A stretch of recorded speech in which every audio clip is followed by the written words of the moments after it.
Hello friends, ഇന്ന് കുറച്ച് അയിലക്കുട്ടി വാങ്ങിച്ചിട്ടുണ്ട്. നമുക്കിത് മുളക് പുളി വെക്കാം. ചെറിയ അയിലയാണ് കേട്ടോ, ഓവർ വലുപ്പമില്ല, കുഴപ്പമില്ല. ഇത്തിരി പുളി വെള്ളത്തിലിട്ട് വെച്ചിട്ടുണ്ട്. പിന്നെ ഇത്തിരി ചെറിയ ഉള്ളി തൊലിച്ചതും, ഇഞ്ചി, വെളുത്തുള്ളി, പച്ചമുളക് കുറച്ച് റെഡിയാക്കി വെച്ചിട്ടുണ്ട്. പിന്നെ ഒരു 5 തക്കാളി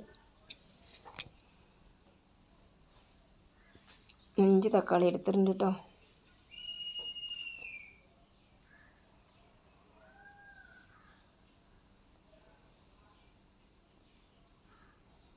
പിന്നെ ഒരു 3 ഇല്ലി കറിവേപ്പില, പിന്നെ ഇഞ്ചിയും ചെറിയ ഉള്ളി പച്ചമുളകും ഒന്ന് ചതച്ചെടുക്കാം.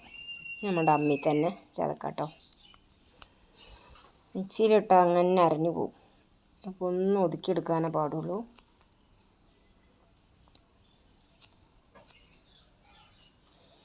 തക്കാളി അരിഞ്ഞു വെച്ചിട്ടുണ്ട്. അപ്പോൾ മീൻ കറി വെക്കാം. ചട്ടി അടുപ്പിൽ വെച്ചിട്ടുണ്ട്. നമ്മുടെ വിറകടുപ്പ് തന്നെ കേട്ടോ. കുറച്ച് ഓയിൽ ഒഴിച്ച് കൊടുക്കുക. ഒരു നുള്ളു ഉലുവ തൊട്ടടുത്ത് തന്നെ ഉണ്ട്. എല്ലാം അരിച്ചിട്ട് എനിക്ക് വയ്യ, അല്ലെങ്കിലോ പണി കൂടുതലാണ്. ഒരു നുള്ളു ഉലുവ ഇട്ട് കൊടുക്കുക കേട്ടോ. എണ്ണ നല്ലതുപോലെ ചൂടായിട്ടുണ്ട്. പിന്നെ ആ ചതച്ച് വെച്ച ഉള്ളി, ഇഞ്ചി, വെളുത്തുള്ളി, കറിവേപ്പിലയും പച്ചമുളകും ചട്ടിയിലിട്ട് കൊടുത്ത് ഇനി ആ തക്കാളി ഇട്ട് കൊടുക്കുക കേട്ടോ. ഒപ്പം അരിഞ്ഞ് വെച്ച തക്കാളി ഉണ്ട്, അത് ഇതിനൊപ്പം തന്നെ ഇടണം കേട്ടോ. ഒരു 5 തക്കാളി ഉണ്ട് കേട്ടോ. നമ്മൾ ആവശ്യത്തിനെടുത്താൽ മതി, ഇത്ര വേണമെന്നൊന്നുമില്ല. ഇനി ഇതിലേക്ക് ഒരു 3 ടീസ്പൂൺ ഉപ്പ് ഇട്ട് കൊടുക്കണം. വേഗം വെന്ത് കിട്ടും കേട്ടോ, ഉള്ളിയും തക്കാളിയൊക്കെ ഒന്ന്. ഇപ്പോൾ 3 സ്പൂണ് ഉപ്പ് ഇട്ട് കൊടുക്കുക കേട്ടോ. തൊട്ടടുത്ത് തന്നെ ഉപ്പുണ്ട്. ആവശ്യമുള്ളപ്പോൾ ഒക്കെ എടുത്താൽ മതി. എല്ലാം വലിച്ചു വാരിയിട്ടിട്ട് വെറുതെ പണി അധികം ഉണ്ടാക്കണ്ട. ഒരു 3 ടീസ്പൂൺ ഉപ്പ് ഇട്ടോ. ഇനി നല്ലതുപോലെ ഒന്ന് ഇളക്കി കൊടുക്കുക. ഒരു 10 മിനിറ്റ് മൂടി വെക്കുക.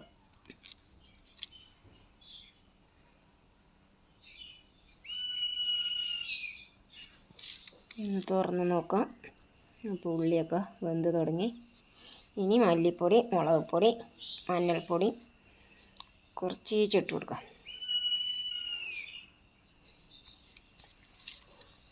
3 ടീസ്പൂൺ മുളക് പൊടി ഇടാം കേട്ടോ. തക്കാളി തോനുള്ളത് കാരണം മുളക് പൊടി ഇട്ടാൽ നല്ലൊരു ചൊടി കിട്ടും. 1 ടീസ്പൂൺ മഞ്ഞൾപ്പൊടി, 1 ടീസ്പൂൺ മല്ലിപ്പൊടി. അതിനെ നല്ലപോലെ ഒന്ന് ഇളക്കി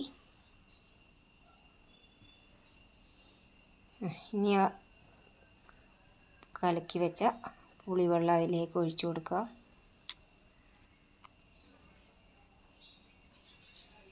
ഒന്ന് ഇളക്കി കൊടുത്ത് ഇനി അങ്ങനെ ഒരു 10-15 മിനിറ്റ് ഒന്ന് മൂടി വെച്ച്. ഇപ്പോൾ നമ്മുടെ മീൻകറി തിളച്ചു വറ്റി കഴിഞ്ഞു. ഇനി മീനിട്ട് കൊടുക്കാം. അപ്പം ഇനി ഒന്നുകൂടി താളിച്ചു കൊടുക്കാം കേട്ടോ. ഞാൻ 2 വട്ടം താളിക്കും, ചിലവർ 1 വട്ടം തന്നെ താളിക്കുള്ളൂ കേട്ടോ. അപ്പോൾ നമ്മുടെ മീൻകറി റെഡി ആയിട്ടുണ്ട്. ഇഷ്ടമായ ലൈക്ക് ചെയ്യുക, സപ്പോർട്ട് ചെയ്യുക. അപ്പോൾ അടുത്ത വീഡിയോ വരുന്നവരെ ബൈ.